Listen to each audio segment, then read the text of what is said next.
യുക്രൈനിലെ യുദ്ധം ആരംഭിച്ചതിനു ശേഷം ആഗോള വിപണിയിൽ സ്വർണ്ണവിലയിലുണ്ടായ വൻ കുതിച്ചുചാട്ടം റഷ്യയ്ക്ക് അപ്രതീക്ഷിതമായി സാമ്പത്തിക നേട്ടമായി മാറിയതായി റിപ്പോർട്ടുകൾ വ്യക്തമാക്കുന്നു. പ്രസിഡന്റ് വ്ളാഡിമിർ പുടിന്റെ നേതൃത്വത്തിൽ യുക്രൈനിലേക്കുള്ള അധിനിവേശത്തിന് പിന്നാലെ യൂറോപ്യൻ രാജ്യങ്ങൾ മരവിപ്പിച്ച റഷ്യയുടെ സോവറിൻ കരുതൽ ശേഖരത്തിന് സമാനമായ സാമ്പത്തിക മൂല്യം സ്വർണ്ണവിലയിലെ ഉയർച്ചയിലൂടെ റഷ്യ വീണ്ടെടുക്കുന്നു എന്നാണ് ബ്ലൂംബെർഗ് റിപ്പോർട്ട് ചെയ്യുന്നത്. 2022 ഫെബ്രുവരിക്ക് ശേഷം ബാങ്ക് ഓഫ് റഷ്യ കൈവശം വെച്ചിരുന്ന സ്വർണ്ണ ശേഖരത്തിന്റെ മൂല്യം $216 ബില്യൺ വർദ്ധിച്ചതായി കണക്കുകൾ സൂചിപ്പിക്കുന്നു. വിദേശ കറൻസികളിലേക്കും സെക്യൂരിറ്റികളിലേക്കും ഉപരോധങ്ങളുടെ ഭാഗമായി പ്രവേശനം നഷ്ടമായിട്ടും ഈ കാലയളവിൽ സെൻട്രൽ ബാങ്ക് വലിയ തോതിലുള്ള സ്വർണ്ണ വാങ്ങലുകളിലേക്കോ ശേഖരം ഉപയോഗിക്കുന്നതിലേക്കോ നീങ്ങിയിരുന്നില്ല എന്നതാണ് ശ്രദ്ധേയമായ വസ്തുത. കഴിഞ്ഞ ഡിസംബറിൽ യൂറോപ്യൻ യൂണിയൻ രാജ്യങ്ങൾ തങ്ങളുടെ കൈവശമുണ്ടായിരുന്ന ഏകദേശം 210 ബില്യൺ യൂറോ മൂല്യമുള്ള റഷ്യൻ സോവറിൻ ആസ്തികൾ മരവിപ്പിക്കാൻ അനുമതി നൽകിയിരുന്നു. ഈ പശ്ചാത്തലത്തിൽ സ്വർണത്തിന്റെ മൂല്യവർദ്ധനവ് മരവിപ്പിച്ച ആസ്തികൾ തിരികെ ലഭിക്കാതിരുന്നാലും റഷ്യയ്ക്ക് നഷ്ടപ്പെട്ട സാമ്പത്തിക ശേഷിയുടെ വലിയൊരു പങ്ക് പുനഃസ്ഥാപിക്കാൻ സഹായിക്കുന്നതായി വിലയിരുത്തപ്പെടുന്നു. യൂറോപ്പിൽ നിശ്ചലമാക്കിയിരുന്ന സെക്യൂരിറ്റികളും പണയവും വിൽക്കാനോ പണയം വെക്കാനോ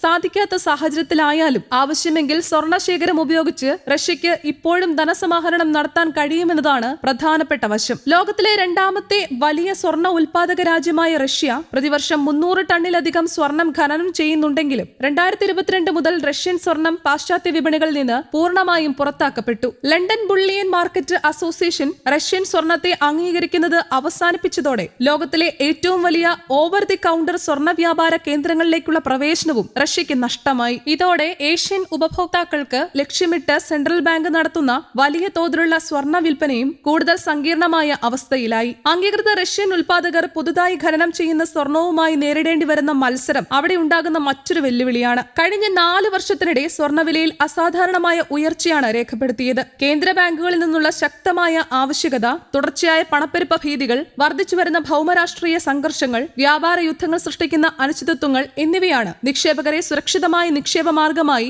സ്വർണത്തിലേക്ക് തിരിയാൻ പ്രേരിപ്പിച്ചത്. ഇതിന്റെ ഫലമായി 2025 മാത്രം സ്വർണ്ണവില ഏകദേശം 65% ഉയർന്നു. 1979 ശേഷം സ്വർണത്തിന് ലഭിക്കുന്ന ഏറ്റവും ശക്തമായ വാർഷിക പ്രകടനമാണിത്. പുതിയ വാങ്ങലുകൾ നടത്താതിരുന്നിട്ടും ആഗോളതലത്തിൽ കേന്ദ്ര ബാങ്കുകൾ കൈവശം വെച്ചിരിക്കുന്ന ഔദ്യോഗിക സ്വർണ്ണ ശേഖരങ്ങളുടെ മൂല്യം ഈ വിലക്കുതിപ്പോടെ ഗണ്യമായി ഉയർന്നു. സെൻട്രൽ ബാങ്ക് ഡാറ്റ പ്രകാരം കഴിഞ്ഞ വർഷാവസാനത്തോടെ റഷ്യയുടെ അന്താരാഷ്ട്ര കരുതൽ ശേഖരം $755 ബില്യൺ ഇതിൽ $326.5 ബില്യൺ മൂല്യമുള്ള സ്വർണ്ണ ശേഖരവും ഉൾപ്പെടുന്നു. അതിനുശേഷം സ്വർണ്ണവില കൂടി 8% ഉയർന്ന് ഔൺസിന് $4,700 കടന്നിട്ടുണ്ട്. ദീർഘകാലാടിസ്ഥാനത്തിൽ സ്വർണ്ണവില ഔൺസിന് $5,000 അതിന് മുകളിലേക്കും ഉയരുമെന്നാണ് റഷ്യയുടെ ധനകാര്യ മന്ത്രാലയത്തിന്റെ വിലയിരുത്തൽ. ആഗോള കരുതൽ ശേഖര സംവിധാനങ്ങളിലേക്കുള്ള വിശ്വാസം കുറയുന്നതാണ് നിലവിലെ കുതിപ്പിന് പിന്നിലെ പ്രധാന കാരണമെങ്കിലും റഷ്യൻ ആസ്തികൾ പിടിച്ചെടുക്കാനുള്ള പാശ്ചാത്യ ശ്രമങ്ങൾ സ്വർണത്തിന്റെ ആവശ്യകതയെ കൂടുതൽ ശക്തിപ്പെടുത്തുകയേ ഉള്ളൂവെന്ന് ഡെപ്യൂട്ടി ധനമന്ത്രി അലക്സി മൊയ്സീവ് അഭിപ്രായപ്പെട്ടു. കഴിഞ്ഞ വർഷം അവസാനത്തോടെയാണ് ബാങ്ക് ഓഫ് റഷ്യ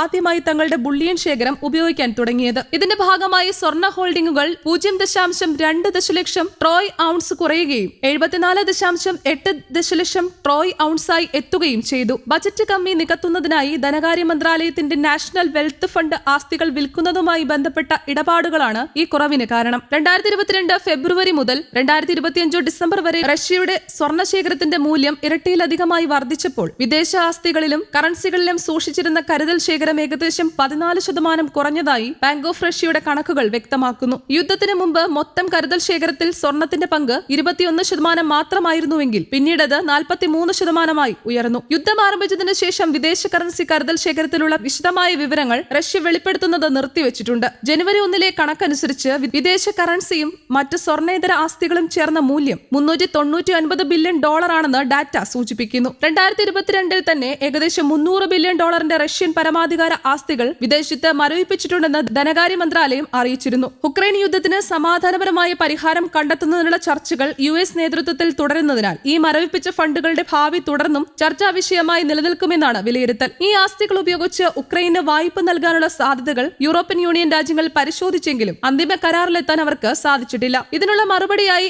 യൂറോ ക്ലിയറിൽ നിന്ന് 18.2 ട്രില്യൺ റൂബിൾസ് ആവശ്യപ്പെട്ട് ബാങ്ക് ഓഫ് റഷ്യ മോസ്കോയിൽ കേസ് ഫയൽ ചെയ്തിട്ടുണ്ട്. തങ്ങളുടെ അവകാശവാദത്തിൽ നിന്ന് പിന്മാറില്ലെന്നും അന്താരാഷ്ട്ര കോടതികളിൽ നിയമ നടപടികൾ സ്വീകരിക്കുന്നതിനെക്കുറിച്ച് ആലോചിക്കുന്നുണ്ടെന്നും സെൻട്രൽ ബാങ്ക് ഗവർണർ എൽവിറ നബിയുള്ളിന വ്യക്തമാക്കിയിട്ടുണ്ട്.